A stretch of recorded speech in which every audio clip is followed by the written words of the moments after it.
Nobody is going online and bragging about making $2,000, working an hour a day, fresh out the gate, brand new to the industry. Every aspect of that is a red flag for fraud. It's supposed to be the kind of thing that you report immediately. I didn't realize the scope of what was going on when I saw all this, but based on my experience as someone in that industry and knowing how the system works, everything about it was completely wrong. Hi, I'm Kyser Clark, and welcome to The Hacker's Cache, the show that decrypts the secrets of offensive security one bite at a time.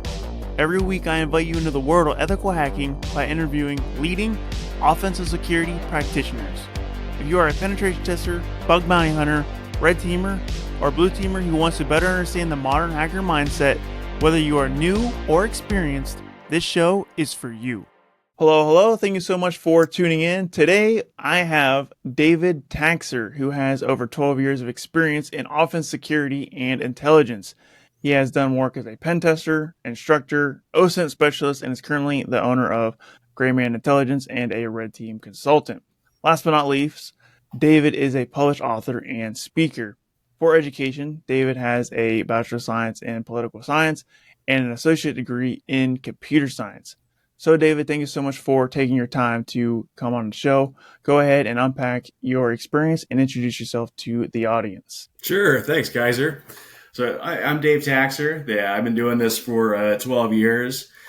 Got into cybersecurity and information security as an entrepreneur in financial services. I built a series of online companies. As we grew, our needs for advanced security changed due to the natural occurrence of insider threats within a financial services business and the risks that we have with compliance and managing people's data. I gradually moved from more of a market intelligence side into, digging into people and understanding threats. As that evolved, moved into more of a penetration testing role. Really, I started out as an SEO guy. Guy who dove deep into WordPress and website hosting, looked at it from a hacker perspective. How can I work the algorithms to get the results I needed to run my business? That evolved into market intelligence. Over time, that moved into OSINT, that open source intelligence, and now I am what I am. So you mentioned you started as an entrepreneur. So did you work for a company as a pen tester or in any IT capacity, or did you go straight into entrepreneurship? Really straight into entrepreneurship. I started my first business when I was about 28, 29, and ran it for 11 years. I got out of health insurance is what it was around 2021. Since then, I've had contract positions, mostly 1099 contractor working for cybersecurity companies. My first experience was with Sec Theory, a company in Austin. I worked with them for a little while. I've been working with Secutor Cybersecurity in a penetration testing role. Really, I've been a 1099 for the past 15 years. Wow, that's very interesting. I feel like for someone who's, I haven't had any entrepreneurial endeavors other than like my own podcast, but it's not really a company. That's kind of scary. Kind of going right into it because I feel like working for a company, that's like one of the best ways to learn this stuff, and you're diving straight into it. That's got to be really intimidating, but also at the same time really really fascinating but challenging at the same time. So kudos to you for doing that. And I'm assuming you kind of you're self-taught, right? Like you kind of just learn everything you're on yourself. Pretty much. I mean, when I dive into something, I read everything I can get my hands on, and then I test things. It's kind of just the way I am. I've always been a bit of a curious George. when I do things, I test every possible configuration and this is just the way I've always been operating. Nice. Yeah, that's super cool. I'm excited to announce that memberships are now live for my YouTube channel. And if you decide to become a member, you'll get early access to videos, access to member-only polls, loyalty badges for the YouTube channel chat, and priority reply to the YouTube comments. Of course, if you can't or don't want to become a member, that is totally fine. I will always release the same free content you come to expect, and your support just by watching is more than enough to keep the channel going. But for those who do join, your contribution helps invest into new tools, technologies, and people to help the channel go further. The goal is to create even more content and raise the quality of every video for everyone. Thank you for considering memberships, and as always, thank you so much for your support. All right, Dave, let's go ahead and dive into the rapid fire questions if you are ready for it. Sure, let's do it. All right, audience members who are new to the show, David will have 30 seconds to answer 5 questions. If he answers all 5 questions in 30 seconds, he will have a bonus 6 question unrelated to cybersecurity. Let's start the show. The time will start after I stop asking the first question. It's kind of like Family Feud, Fast Money. Sure, Jeopardy, things like that. Yeah. I can hear the music already. All right, here we go. Question number 1. All right. David, best advice for aspiring hackers. Aspiring hackers. Get on a platform that read everything you can, that and have the mindset. You need to adopt the mindset of looking at things differently than everybody else. Most people are born with that. Some people generate it. Other than that, get on Hack the Box or try Hack Me and just do it. Get some hands-on experience behind the wheel. Learn how to use the tools. Learn Linux.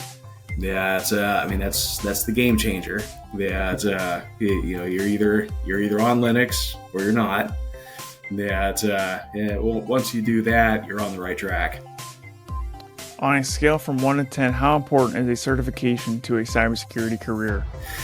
Depends what you're going for. A guy like me, where I can generate my own clients with websites. I network. I have a lot of experience with, as a business guy. I don't have a problem approaching people and just talking to them. If you're the kind of guy that's just going to send in a resume and not reach out to the CEO and be able to kind of dazzle with experience, get them. For me, I don't do it as much. I probably should. And I think I probably will. But it really just depends on the person. And what their approach is. Favorite type of cyber attack to simulate? Favorite type to simulate? Really a red team. My favorite type is to simulate everything from beginning to end. A phishing attack, going into a network doing a little bit of everything. Do you think cybersecurity should be a top priority for companies? Yes. It's a duty to consumers. It affects national security. It's all interconnected. It's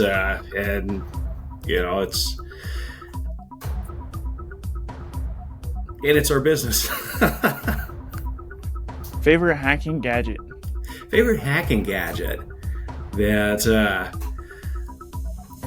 Raspberry Pi.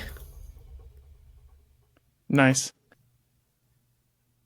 Well, we are way over 30 seconds, but thank you for going deeper on these questions, because you definitely had a lot of good advice in there, for sure. I especially liked how you said, from how important certification for a cybersecurity career, you said depends on where you're going. That's like the best response you could possibly give, because like you said, like as a freelancer or, an entrepreneur like yourself, maybe it's going to be less important, but like you said, if you're trying to apply through an online portal, then they're probably going to be a little more important. So I think that's a really good answer that you had there. For me, I really like cybersecurity certifications. I have 16 of them, but I at the see same that. time, I You've got a little pile back there.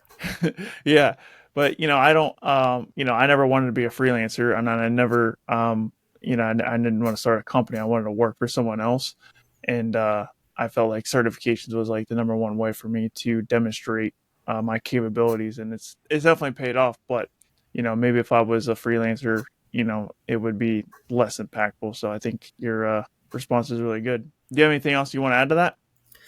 Um, yeah, I think I pretty much said what gave my thoughts on that. Yeah, yeah, it was really good. X is off the cuff. All right, so let's go ahead and dive into our main discussion. So the first thing I want to talk about is your company, Grayman Intelligence. So can you tell me more about Grayman Intelligence and what you do there? Grayman Intelligence is it's a startup that I've been sitting on for about a month and a half here. That and unveiled about let's see, early December is when I unveiled the brand name. That it's a collective of private investigators, mostly in the state of Texas, working together to go above and beyond what we see in private investigations. That's why we're using the name that we are. That it's a little pretentious. But it's we're we're providing intelligence, not just investigations. That it's an online component. I've got guys from a variety of former federal agencies. That we've got some traditional private investigators. And as we really get rolling here, and a lot of that's on me as an SEO guy, is to get online and beat the pants off the competitors here in Google Maps, which for me is formulaic. That this isn't reinventing the wheel; it's just doing what I do. Um, we'll be focusing more on fraud investigations, providing advanced intelligence, jury research, which is a lot of social media. And then we've got a unified threat intelligence platform that we'll be launching here over the next couple of weeks. That's been coming together over the past week or so. That between myself and another individual who's a gifted tool maker. It's a tool that's been in the works since 2011. That has turned into a web application, and it rocks. That it's exactly what it builds on some of the top OSINT platforms that are already available online. That with improvements, it'll be more economical and a little bit better than a couple other name brands out there. You said something that intrigued me. So you said were an SEO guy, and when I think SEO, I don't think like intelligence at all. But I can kind of see how some of those skills overlap. Do you think there's a lot of overlap in skills there, or when you went from SEO to intelligence, was it like a big gap to jump over, or was it more similar than might think? More similar than you would think in the fact that to be a really good SEO, you need to be scanning other people's websites, scanning other people's hosting, basically keeping an eye on what's going on the internet. That developing a digital footprint of competitors. The purpose is different. The mindset is similar. That you're taking this information that other people are able to find on their own. But you're looking at it from how can I? The hacker mindset would be, how can I manipulate this footprint or exploit it? The SEO mindset is, how can I beat it? And it's similar. There's a little bit of shift. The tool sets are different. The reality is, a lot of the SEO tools, they're built on the same stuff that we have within Kali Linux. They just have a GUI, and somebody's charging a monthly fee to use them. Other than that, it's about the same thing. That the purpose is different. And this kind of gets into, it's the difference between developing a digital footprint for an investigative purpose versus market intelligence. They're highly related. They're just different flavors of the same thing. Nice. Yeah, that's really interesting that you how they correlate so well together. So that's really cool. And I think it's kind of Right. funny how you said that the SEO tools are the same thing as the stuff we have in Kali Linux, which we can use for free, and then they just charge you a bunch of money for the same stuff. So that's also kind of interesting too. Pretty much. hackers Yeah, hackers there's like stuff business for there. free. What's that? I said hackers love stuff for free. Yeah, yes, we do. Yeah, it's part of the joy. All right, so you're the author of a book called Shadows of Eden. So for those who haven't read it yet, could you give us a brief overview of the story and what inspired you to write it? Sure. Yeah. So I had some fun with that. The short version of the book is that after so I had this health insurance, this online health insurance business for 11 years. And I dealt with insider threats constantly. That towards the end, I realized that a former business partner was the biggest insider threat of all. That he took out a PPP loan in my name that did a bunch of other stuff too. And then it started to look like he was writing life insurance policies on our clients that without their permission, and engaging in financial shenanigans to abuse commission systems. And it's kind of complex. It would take 10, 15 minutes to go over how this works mathematically, but it pencils out and it made a hell of a lot of money. Some hedge funds finally accused the insurance company that this guy was bragging about doing this with online, or bragging about similar behaviors that appeared suspicious to me. Um, the hedge funds revealed that this exact insurance company had 60% of their business from 2023 was identity theft, exactly what I was thinking. So once this all hit the papers, I go, heck with it. I guess this is okay to talk about now. That this is public information. So I wrote a novel and just got all my catharsis out. That turned it into a story. It started out as a nonfiction book, but I got about 5, 6 chapters written. Was kind of getting to the end of the actual story. And I found a couple things online and go, okay, this stuff I can't prove, but this would make an awesome novel. So I just kept going with the book, turned it into kind of a thriller novel. A couple people have said it's kind of turns into it's a little Tom Clancy-esque as I really get going. So I just had some fun with it. And it is what it is.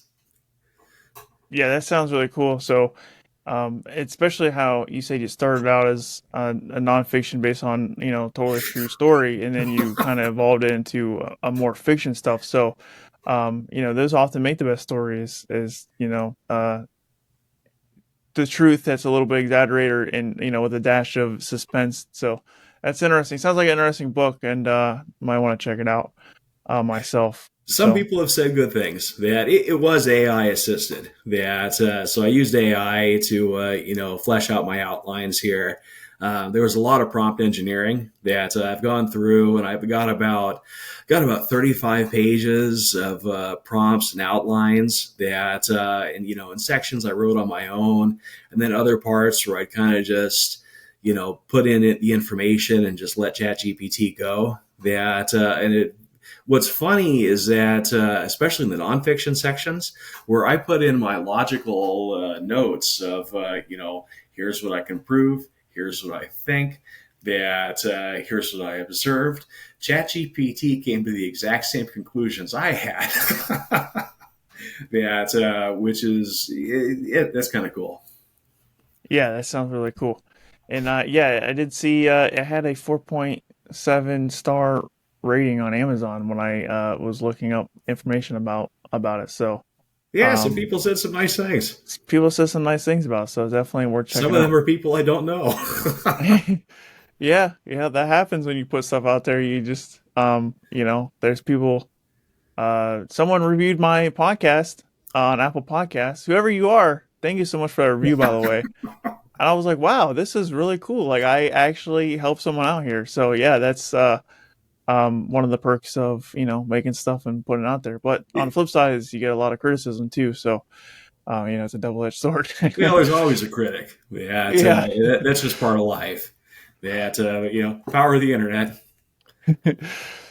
All right. Well, you gave me your notes for one of the talks that you did, and I want to talk about that a little bit. And I had some questions related to those because it's definitely an interesting story that's, very similar to your. It sounds like it's kind of similar to your It's novel in a kind way. of based on the book, and the way that happened is, so I started going to HughSecCon user group, which is the monthly meetup for HughSecCon.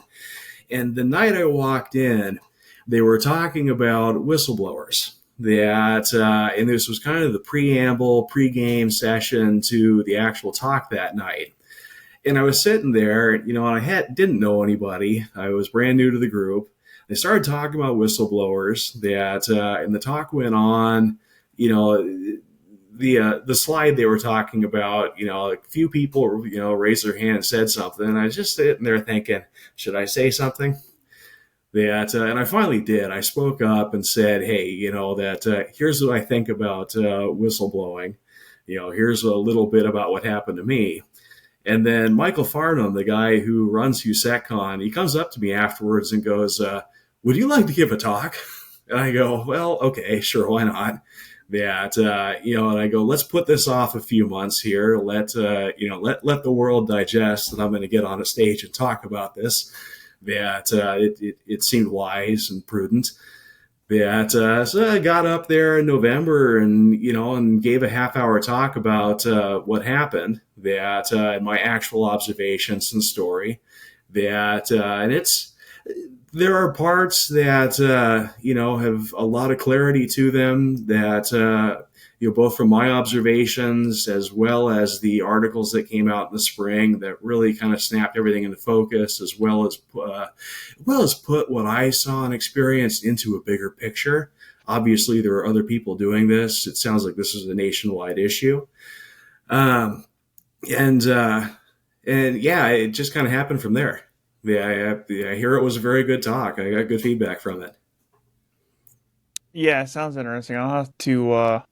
Is it recorded anywhere? Can myself and the audience watch it on YouTube or on a website somewhere? No, it's unrecorded. Okay. This is the HughSecCon user group. So it's not quite like the actual HughSecCon conference where they video record everything, but it's a get together of Houston cybersecurity professionals, about 50 people. They don't record anything. I kind of wish they had. I should have given someone I should have asked someone to pull their phone out and do it. But there will be other opportunities. Yeah, nice. Yeah, so going through your notes, your talk it highlights your personal discovery of a $200 million identity theft ring operating under um, an umbrella of a insurance company, and the scheme led to significant losses for investors and identity theft for millions. Can you share how you first uncovered the fraud and what prompted you to take action? Sure. And the aspect that I discovered was, essentially a sliver of this. What was uncovered in the news last spring is, how big the scope was. So I didn't discover the whole thing. I was just probably one of the first guys to say something about it. As to what was going on underneath this larger organization. An organization isn't even the right word. It's just a bunch of shysters that had a bunch of client data and decided to scam the system. It's just they're punks. What I observed was I had my former business partner had confided in me or informed me and this was kind of on my way out to getting ousted out of the company. That was a long, slow process of social engineering to happen. Truth is, I was jaded on the health insurance industry. I wanted to get out. It wasn't too darn hard to get me out of the office. But as I kind of started delegating that things over, that and just letting the guy take over the business. That and the social engineering aspect was sabotaging my work and then claiming the guy was the solution. It was the standard insider threat playbook. Now that I look back on it, that this is where I got an education in what to look for in insider threats. So I found out that he was storing our client's social security numbers that and keeping data that he wasn't supposed to be keeping. That I had a problem with that, which is about when I started getting locked out of systems. So I knew he had this data that hadn't actually seen it, but I'd heard about it. And when I finally logged into my bank account one day and saw that a loan had been taken out in my name, that's when I realized that he had the means to do this. That didn't seem to have a problem misusing people's personal information for his own gain. And then as I started digging in more, I realized that he had formed new LLCs, that taken out PPP loans with these new LLCs, dumped the LLCs immediately after the PPP loans were forgiven, had other people that were doing this with him. And I looked on social media and realized that those people were talking about writing life insurance policies on lists of people. Specifically, they were describing these lists as union rosters through Globe Life, which is the company that was mentioned in the news several years later as being predominantly fraudulent. Where most of the policies written were predominantly fraudulent. And these articles described exactly what I was observing. So I didn't realize the scope of what was going on when I saw all this, but based on my experience as someone in that industry and knowing how the system works, people don't go online and brag about writing lists of people. They sure don't go looking for other people to help them do that, and put it in their name as a way to insulate themselves from the identity theft. Everything about it was completely wrong. It's hard to put this into a short blurb. That's kind of why this was a 30-minute talk. And frankly, I had to go back over some of this. This is about when hands started coming up and going, "Hey, can you clarify how the mechanics of this work?" It's complex. But really, it's a well-known fact in the industry that nobody is trying to recruit other people to help them write lists of people to write business on. Nobody is going online and bragging about making $2,000 working an hour a day, fresh out the gate, brand new to the industry. Every aspect of that is a red flag for fraud. It's supposed to be the kind of thing that you report immediately. Yeah, definitely, for sure. So how do you believe such a large corporation became a vehicle for these crimes? And what do you think needs to change to prevent similar schemes in the future? Globe had a management change about 15 years ago. Off the top of my head, I can't go too much into the history of it, but I looked this up, before I gave the talk, and occasionally check on this kind of thing. And about the time they did that is when it sounds like they started getting susceptible to this. This kind of thing happens from time to time. In financial services, insurance industry, that they handle people's data, people get greedy. You also have there's a culture of people that think that every year is their last in this industry because of the Affordable Care Act. So there's a bit of a desperation maneuver. There's a lot of problems different companies become susceptible to this, but Globe has been susceptible to it. There was another group that got popped for doing this exact same crime. This is also one of the reasons why I kind of put this together pretty quickly. So as I started doing some research into these behaviors, I found another group that was arrested for the exact same thing several years before. I noticed things. So there had been some other isolated cases, of this going on. It happens all the time. Usually it's smaller scale. why this company you got why it got so large with this company, and whether those figures are correct. That that's the kind of thing that needs to and will be investigated. But you got some pretty big short sellers, was making investments, and they're they're pretty consistent about this. And based on my observations, I think they're right.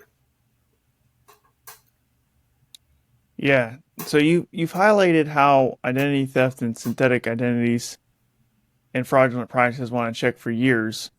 So what lessons should both the public and professionals take from this case to better protect themselves and their organizations?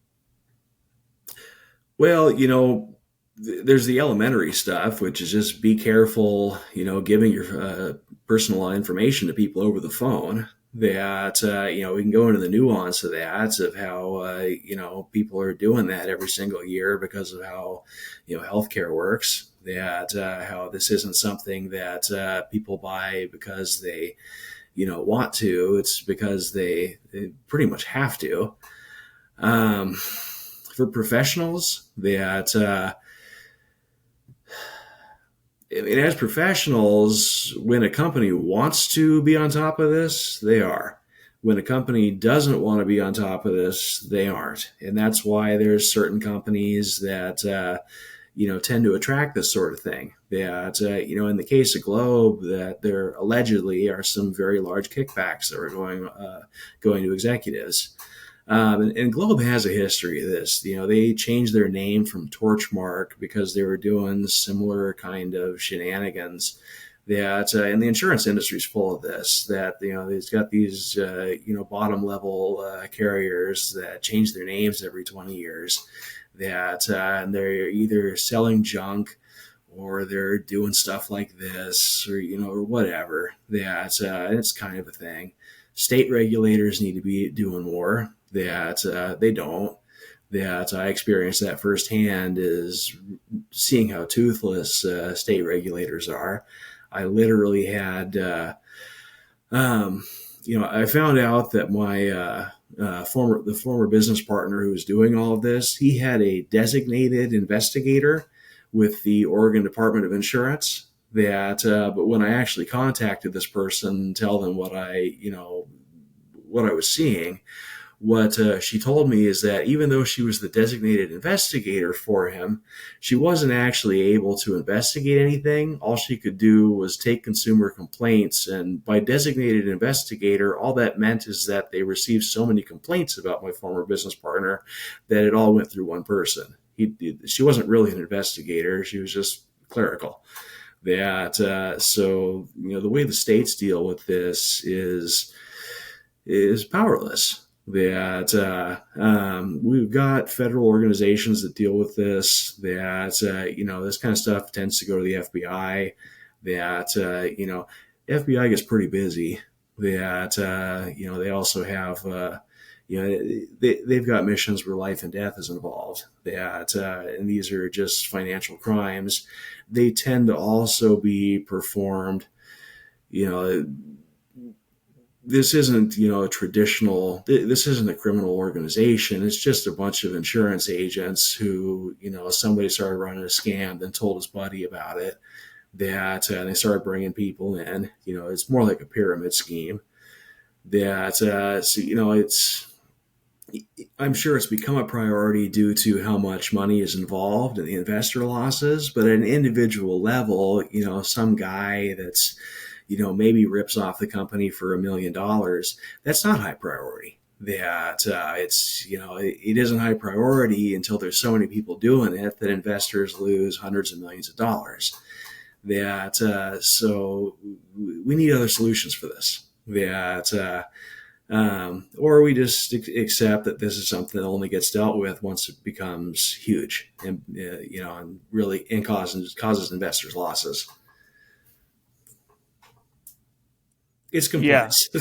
yeah, for sure. Yeah, definitely. It's definitely um, outside of my area of expertise. I'm not uh, well versed in insurance fraud and identity theft and all that, which is why I brought you on because it's really interesting to learn about that stuff and how it all fits together into like your intelligence background and all that. People rarely say insurance is interesting, but I suppose that investigating the fraudsters is. Yeah, and it is. That I was so bored before I had this to investigate. It's just the truth of it. Yeah, that's a good point. Yeah, when you think of like as someone who has never been in insurance, like I don't think insurance is you consider that like a boring field, but then when this stuff happens, it does make it more interesting for sure. Enough to talk about it and people want to learn more, so that's really cool. So I had looking some back, guys say after I gave my talk, one of them, is kind of an old guy who was, he was a business guy. That and he was quite shocked and appalled, imagining that if this had gone through him. And he goes, "This could have been an episode of Dateline," which I took that no, as a huge compliment. I was like, "Dude, thank you. That's incredible." that's really cool. Yeah. So looking back, your discoveries intersected with broader issues including financial systems, corporate oversight, and even national security. What do you think this case reveals about vulnerabilities in these areas, and how can they be addressed moving forward? There's so many holes in the system that part of it. This is a tough one to summarize. Yeah, it's because there's just so many. It's healthcare. So, I mean, everybody has to do it. It's not something that gets purchased by people who are financially savvy. That it's everybody. That savvy people would be on top. Would be fairly on top of this. Um, but even that's not true. That case in point, the former business partner of mine that was doing all this. This guy was one of the top salespeople for United Healthcare for a whole decade. So it's not. It doesn't really have to do with financial savviness.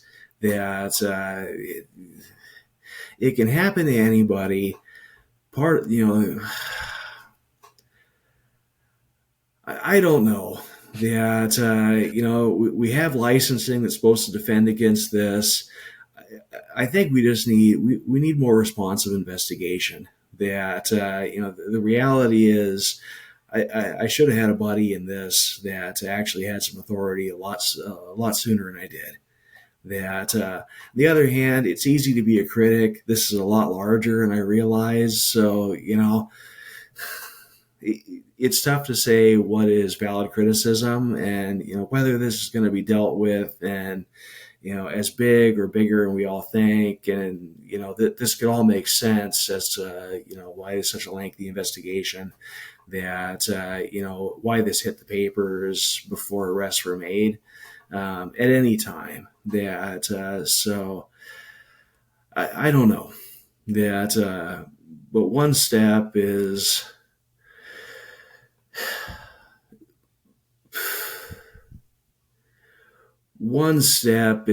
to do something different with healthcare, I guess. Yeah, One of the biggest problems is that, seniors have to do a lot of shopping for senior healthcare. That, and these guys are not always or not savvy at all when it comes to, personal data security. That and we hear about this stuff all the time with pig butchering and all these other crimes that victimize seniors. That so we've got a vulnerable population that's forced to give up all their personal data to get on a healthcare system. That and it creates a lot of problems. right. Yeah, I understand. So we are out of time. That brings us to our final question of the Well, show. pardon my long-winded answers. No, you're great. Yeah, no, I appreciate it because going deeper into it definitely. Well, it's good that you had long-winded answers because I definitely don't have any area expertise in insurance fraud and identity theft. So it's good that you had long-winded answers. So that you made it a little easier for me. So Sure, I'm that being glad you found said, this interesting. Is a diverse conversation. That my knowledge and background is diverse. I've done a little bit of everything. So with that out of the way, let's get into the final question, which is, do you have any additional cybersecurity hot takes or hidden wisdom you would like to share? Stay curious. That find what you're passionate about, pursue that. That if you want to be a jack of all trades like me, that then go start a business and just do and stay very curious. That otherwise find your passion, follow that. For me, it's the hunt. That I'm a reconnaissance. That I'm an intelligence guy. That it used to be something more normal, market intelligence. Some strange events got me into more of the investigative side. But I love it. That I love putting things together. That penetration tester as well. It's the same kind of mindset, and I applied it. But find what you're passionate about and do that. Great advice. So, David, thank you so much for taking your time being on a show. Where can the audience get a hold of you if they want to connect with you? Well, I've got a new website I'm launching in about 72 hours. On my way to building the Grayman Intelligence website, I launched TexasCyberSolutions.com, which was another project that I've had been meaning to work on. And that's it's a group of my DEF CON friends and I that offering cybersecurity services. That one that'll be ready to go probably before this show gets released here. So that's a good way to reach me. At the same time, that LinkedIn is the best way to reach me. I'm on there all day. That very active on LinkedIn, and graymanintelligence.com will be online very soon as well. Yes, that will launch before this episode airs. This episode is airing a little bit past the 72-hour mark, actually. I think like 2 weeks from now. So Oh, perfect. definitely, if you're listening or watching, it should already be launched. So there you They'll go. both be up. Texas first, Grayman next. LinkedIn is the best way to reach me. Perfect. And audience, the best way to reach me is also LinkedIn and my website, kyserclark.com. David, thank you so much for your time and attention to this show. Thanks for sharing your story and your talk, and thanks for sharing more about yourself. So appreciate your time and attention. And Absolutely. audience, Thanks for having me, Kyser. This is a lot of fun. yeah, for sure. It was, yeah, they're always a great time. And they just go by fast. We're already at 40 minutes. I'm like, man, it's already Yeah, just, time flew. it just goes by so fast every time. Audience members, thank you so much for watching. Thanks for listening. If you haven't reviewed the show already, please review the show on Apple and Spotify. And give it a 5-star review if you think it deserves it. And if you're on YouTube, give the show a like and subscribe if you haven't already subscribed to the YouTube channel. And share it with your Oh, friends. share it with your friends. Thank you. I almost forgot that. Thank you for saying that. Hey, And audience, hope I see you in the next episode. Until then, this is Kyser signing off. Take care.